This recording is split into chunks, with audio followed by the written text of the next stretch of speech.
Now we're going to get down to the nitty-gritty of what Indians are all about. I still say we Indian people are believers in the truth. This is the way of life that was given to your people. You're born an Indian, you're going to die an Indian. Indianness is a good life. You're facing an Indian this afternoon.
Should the Mvskoke Creek Nation reduce the blood quantum required to hold public office?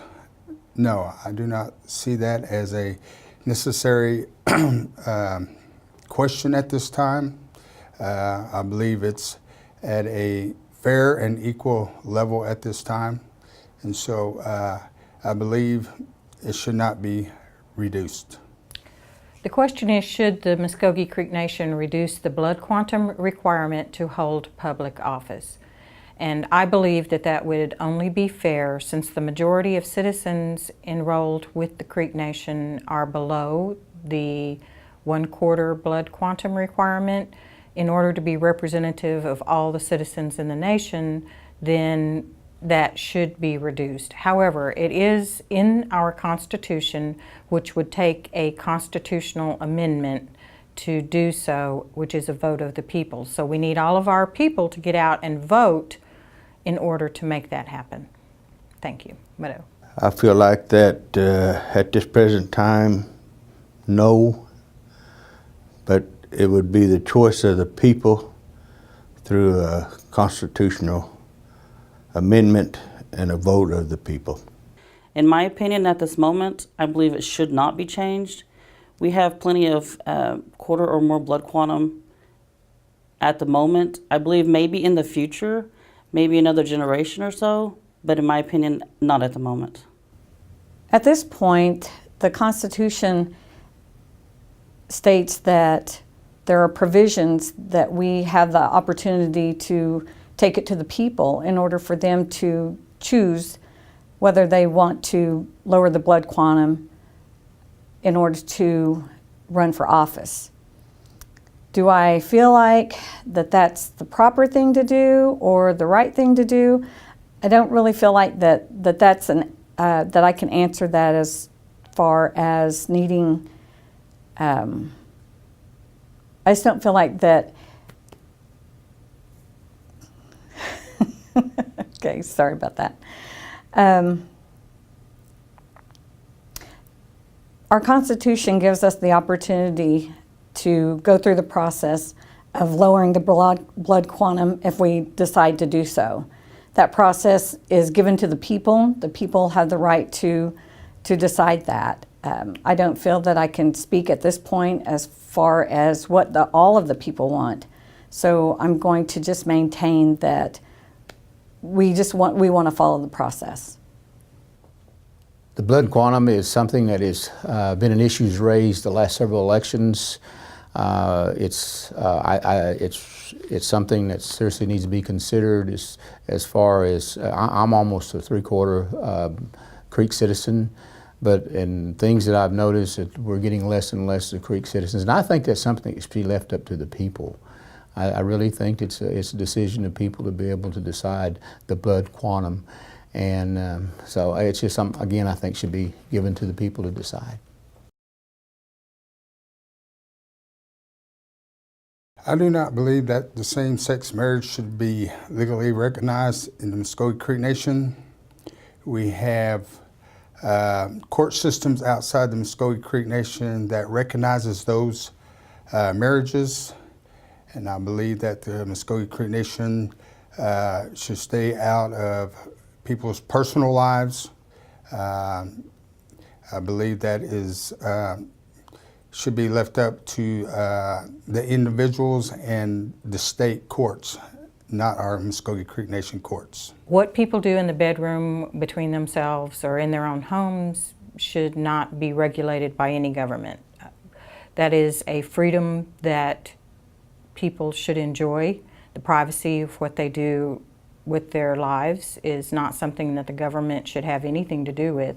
So my position is whatever makes them happy, I'm happy for them. I don't agree with it. I know that other tribes have adopted it, but I don't feel like it should be at the Mvskoke Creek Nation.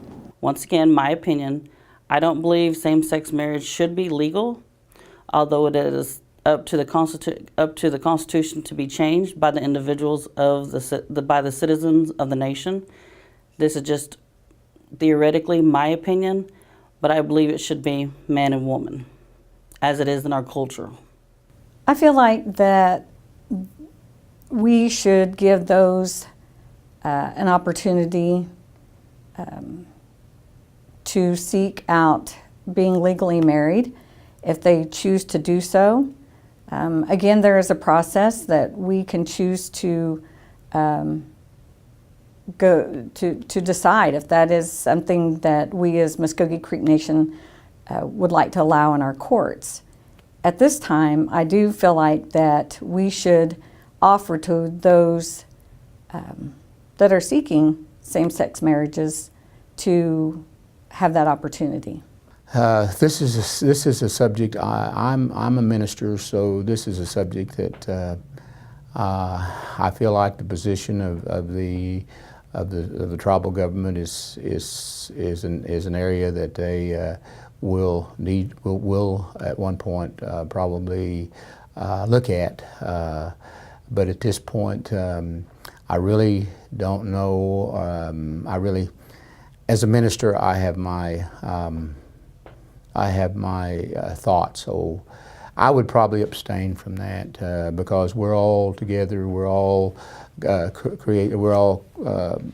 brothers and sisters, and we're all created by God. But that's a position, again, I think if it comes up, would need to be looked at.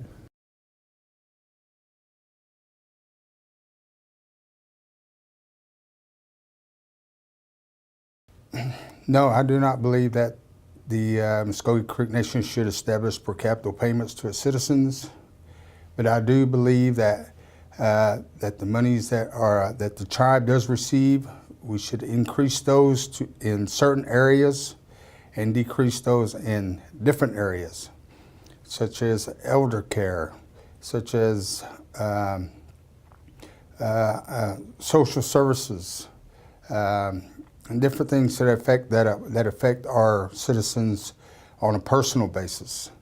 But I believe our money is better used in different ways, like economic development, investing in our future, investing in things that will produce more income in the future, and not.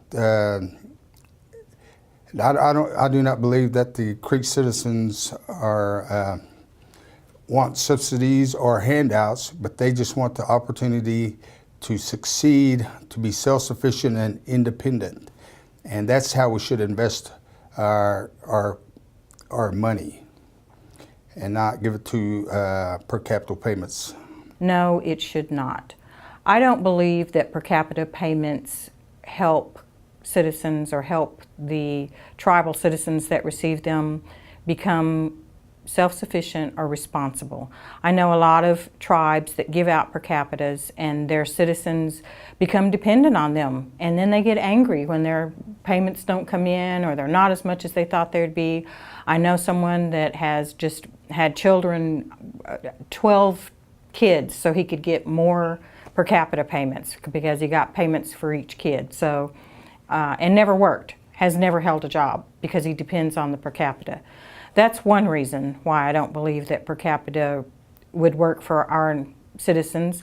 I think that we'd be better off investing that in work programs, in education programs, in giving services to our tribal members that need them, such as the elderly and those that are disabled, getting more affordable housing to our veterans and to those that are homeless. The funding that we received from gaming is what would be the per capita, would be available for per capita. And at this time, no one knows how much is actually made from the gaming revenues. What they report to the council is very, very rarely based on finite numbers. The Gaming Operations Authority Board does whatever they want with the money. They give out bonuses to their employees. They do spending on capital projects without the consent of the council or the people. And I think that those type spendings would be better managed by the council, and that we need better handling of those funds in order to put it back into services for our people. So that's the long and short of it. One, I don't believe that per capita distributions teach responsibility or how to be a responsible member of society. And two, I don't believe that per capita payments are the way for our nation to go when we have services that are so badly needed for our people.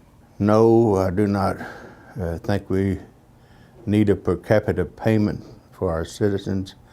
I think that we need to continue to use our funding for each and every department at the nation. That sounds great, but I don't believe it should, because we are a nation that is supposed to help one another. That's why we provide jobs to our citizens and other funding processes to kind of help with citizens individually. I feel that it isn't beneficial in our situation as the Mvskoke Creek Nation for us to offer or to provide per capita payments.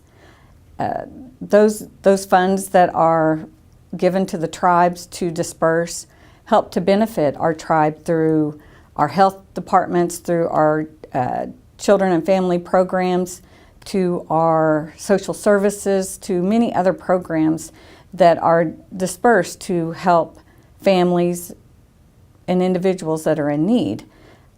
The disbursement of a per capita, I feel, would just go to a one-time payment, and once that payment is made and citizens spend it, then they have nothing to fall back on in order to receive the services that they do with the funds going into other programs. This is an issue that came up, I think, here not very long ago, per capita payments to its citizens.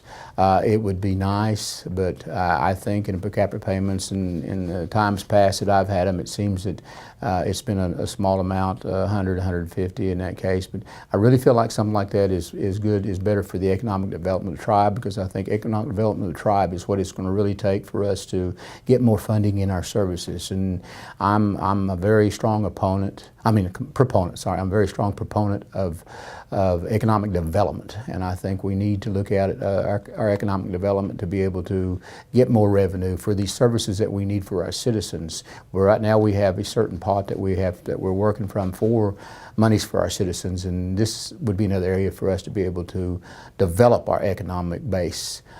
So I like it in the area of economic development. Now there would be circumstances, situations where it would probably be maybe a special distribution that could be handed to the citizens. But across the board, I'm for instead of taking that $100, $150 and putting it in a program that would help all of our citizens.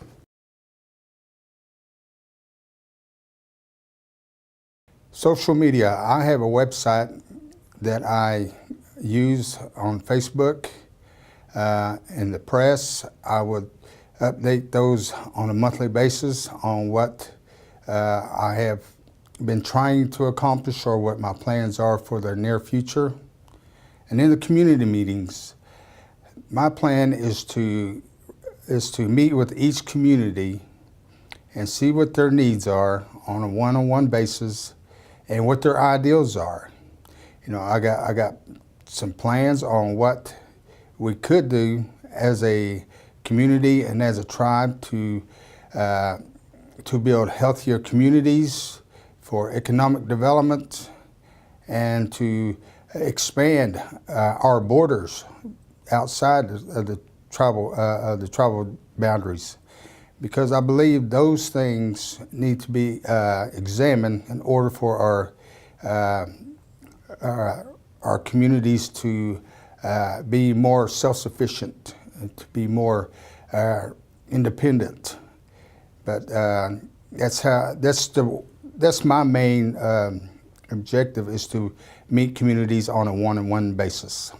I plan to communicate with my constituents both by being available by phone, email, by social media, whether there's a community meeting that has something on the agenda or not that I should be aware of in another community. If I represent the Okmulgee community, I would attend every community event that they have scheduled, as well as their monthly meetings.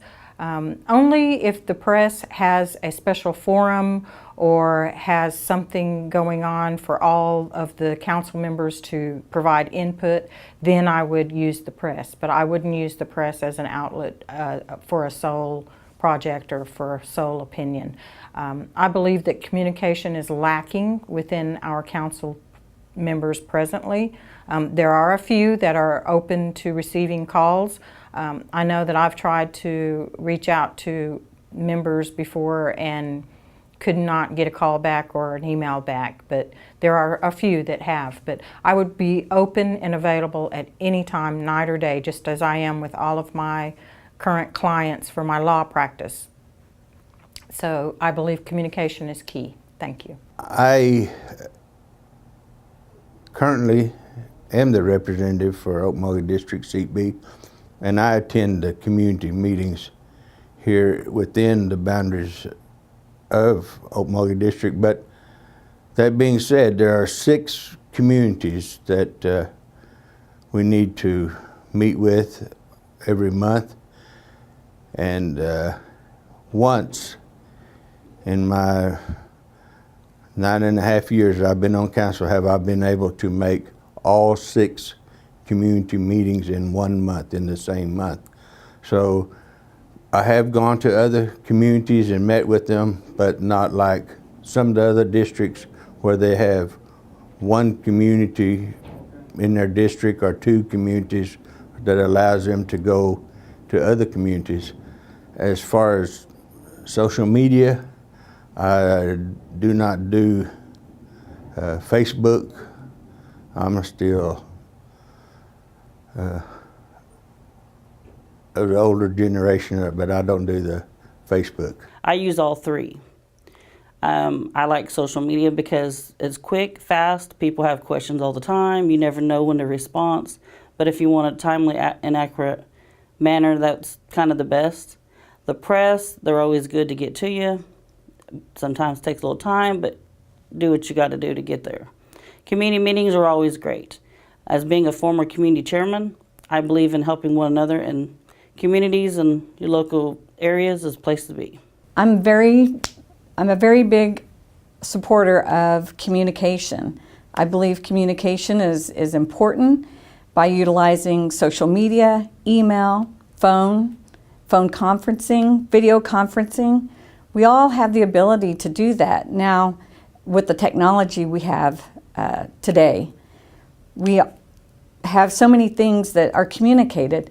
We have doctors, therapists, psychiatrists. We have many of those that are using video conferencing in order to even make diagnoses for patients. So we have that type of capability. I feel that we should be communicating with all of our citizens as well as with our at-large community. It's very beneficial. I feel that we have to keep everyone informed, not an afterthought, but up to date and in real time to keep them informed of the decisions that are being made here at Mvskoke Creek Nation and those that changes that they're being recommended to be made. So I do feel that communication is very, very important, and I am excited about having the opportunity to do that if I'm elected. Communicating with constituents, social media, yes, I think the press has done an excellent job. I think attending the community meetings is very important. Each and every one of the committee meetings I think a counselor should be at that's in his district. But also I believe that you ought to keep touch through email. There ought to be contact with our constituents as far as what's going on in the community. I also am an advocate of being able to have quarterly meetings at the different areas so that the constituents would be able to have questions, be able to answer them, and we would be able to be accountable to not only our voting decisions, but issues that are coming up. But I think this communication is very important. I think that's something in the past that has not been really available to our constituents, and it's very important that our constituents know what's going on within our tribe, within the things that are happening. And yes, that would be one of my main points, is to have a constant communication with the constituents, with you, the constituents.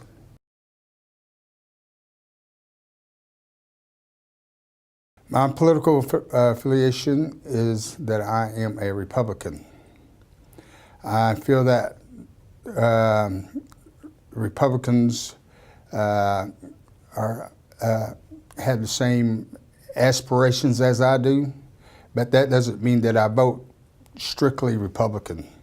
I look at the issues, I examine the issues, I see what benefits it will have for the people, and that is exactly the same thing that I plan to do when I vote within the National Council, is to look at these issues with prudence, with an unbiased and non-political perspective, and vote on those things that will benefit the tribe.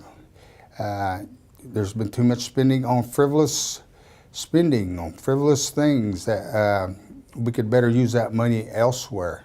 So although I am a Republican, it doesn't mean I vote strictly Republican. I vote on the issues.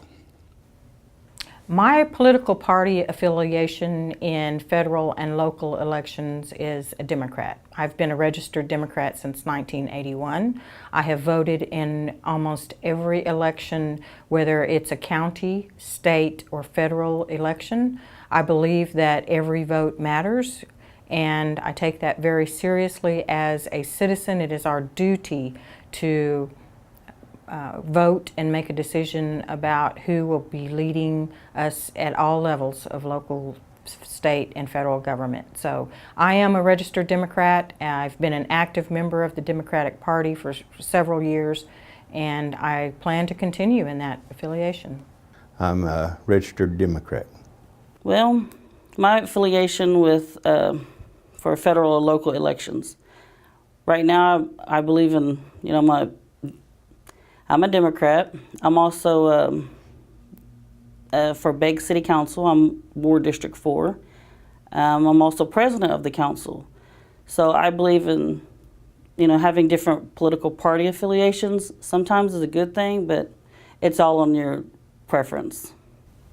Well, my political affiliation is Democrat. I do vote in local, state, and federal, such as our elections. I'm involved with making sure that I keep informed, read on the internet, do researches on the candidates that are up for election. I believe that that's important for us to do, to know what the issues are, and to know that someone has a plan, that they have a vision of how to work with those problems, instead of just making vague statements about how they want to address health care or children and family issues. I want to know how they're going to fix it. How are they going to work with it? By reading on their platform of what their intentions are. I have voted both Republican and Democrat. I was raised as a Democrat. There are some issues in the Republican Party that I've looked at, but across the board, I vote for what is best for the country, what is best for the government, what is best for the nation. I don't think we ought to box it into a political affiliation. I think it ought to be, again, what is best at that time, who's going to best serve the people, who's going to best do what is best for the nation. And so as far as voting a particular political party affiliation, I vote for really who is best, who's going to do best, and who's going to help our government be the best it can be.